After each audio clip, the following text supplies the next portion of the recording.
Ada seorang pemuda Madinah yang pekerjaannya sebagai penggali kubur. Pemuda ini gemar mencuri barang-barang berharga yang dikuburkan bersama mayat. Tindakan ini dilakukan ketika keluarga jenazah meninggalkan kuburan. Dia gali kuburan itu kembali untuk mengambil barang-barang berharga yang ikut dikuburkan bersama mayat. Dia akan mengambil kain kafan mayat jika kain itu dianggap berharga. Pada suatu hari, dia menggali kubur untuk jenazah seorang gadis nan cantik jelita. Begitu suasana sepi, ia menggali kembali kuburan gadis itu. Ia ambil kain kafannya. Matanya nanar melihat indahnya tubuh sang gadis. Ia pun melampiaskan syahwatnya kepada mayat tersebut. Usai menggauli mayat itu, pemuda ini sangat gelisah. Ia merasa dikejar-kejar dosa. Ia pun datang ke masjid Rasulullah di Madinah. Di sana ia ketemu Umar bin Khattab. Setelah mengucapkan salam kepada Umar, ia bertanya dengan cemas dan hati-hati. "Apa pendapat Anda jika ada seseorang yang berzina?" tanya pemuda itu. "Jika dia sudah menikah, ia dihukum rajam sampai mati. Jika ia belum pernah menikah, maka akan dicambuk 100 kali dan diusir dari kampung selama 1 tahun, jawab Umar tegas. "Lalu, bagaimana jika seseorang itu menzinai mayat dan ia belum menikah?" tanya pemuda itu sejurus kemudian Umar terdiam. Bulu kuduknya berdiri mendengar pertanyaan pemuda tersebut. "Sungguh keterlaluan, saya tidak bisa membayangkan sebesar apa dosanya. Siapa gerangan orang yang melakukan perbuatan keji seperti itu?" tanya Umar gusar. "Saya sendiri wahai Umar. Apakah Allah masih mau mengampuni perbuatanku?" sang pemuda mulai bimbang. Umar terdiam. Ia masuk ke dalam masjid dan ia menangis. Rasulullah yang berada di masjid heran melihat kondisi Umar yang demikian itu. Setelah mengucap salam, Rasulullah Shallallahu Alaihi Wasallam bertanya kepada Umar apa yang membuat dirinya bersedih seperti itu. "Di luar saya menjumpai seorang pemuda yang membuat bulu kuduk saya berdiri, dan ia ingin bertobat dari dosanya," jawab Umar. Utsman bin Hasan bin Ahmad Asy Syakir Al-Kahbawi dalam kitabnya berjudul Duratun Nasihin, menceritakan selanjutnya Rasulullah memerintahkan Umar bin Khattab untuk mengajak masuk pemuda tadi. Sang pemuda menangis terseduh-seduh sehingga membuat Rasulullah penasaran. "Mengapa engkau menangis wahai anak muda?" tanya Rasul. "Aku terlalu banyak dosa. Aku takut jika Allah akan marah kepadaku ya, Rasul," jawab pemuda itu. "Apakah engkau telah menyekutukan Allah dengan sesuatu atau engkau membunuh orang yang tidak bersalah?" tanya Rasulullah. "Tidak, ya Rasul. Saya tidak pernah melakukan kedua perbuatan itu," jawab sang pemuda. Rasulullah Shallallahu Alaihi Wasallam berusaha menghibur anak muda itu. "Ketahuilah olehmu anak muda, Allah akan mengampuni dosamu sekalipun dosamu sebesar 7 kali lipat langit dan bumi." "Apakah dosamu sebesar Ummul Kursi?" tanya Rasulullah. "Lebih besar dari itu ya Rasul," jawab pemuda itu. "Apakah sebesar Arsy?" tanya Rasulullah penasaran. "Saya kira lebih besar dari itu ya, Rasul," jawab sang pemuda di tengah isak tangisnya.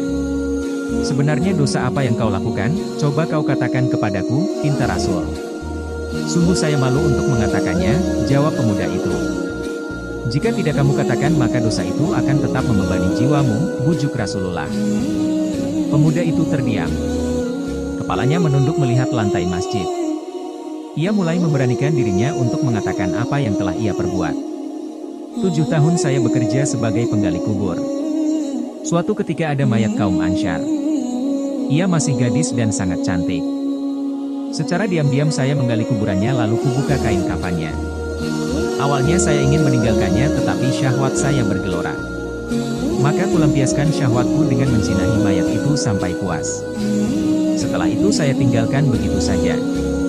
Beberapa langkah saya hendak pergi meninggalkan kuburan itu tiba-tiba mayat itu bangkit dan berkata, "Sungguh celaka engkau wahai pemuda.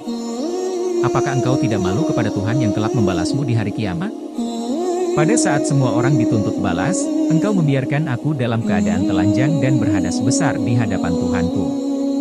Mendengar pengakuan pemuda ini, Rasulullah Shallallahu Alaihi Wasallam sangat marah dan seketika itu berdiri dan berkata, "Wahai pemuda fasik, tempatmu memang pantas di neraka.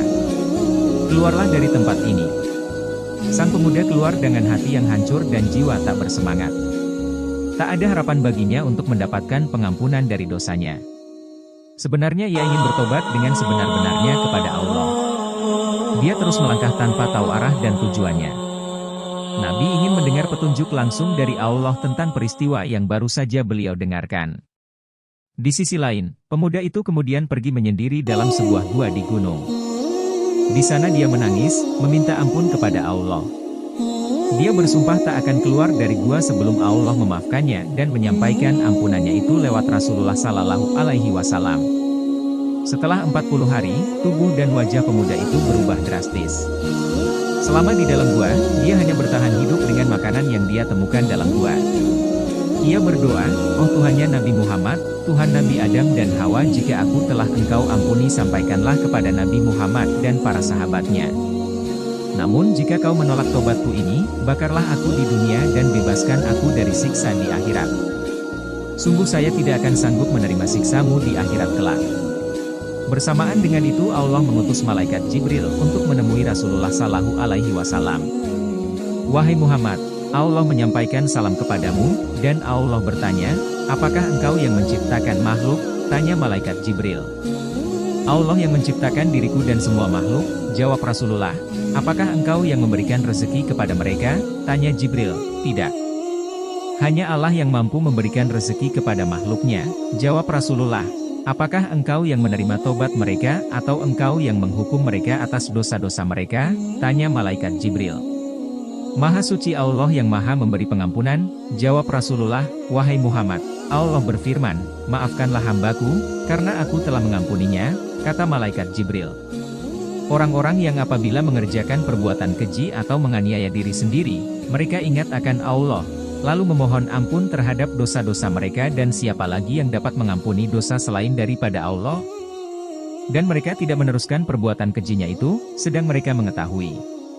Quran Surah Ali Imran 3:135. Selanjutnya, Rasulullah memanggil pemuda tersebut dan memberitahukan bahwa Allah telah mengampuni dosanya dan menerima tobatnya.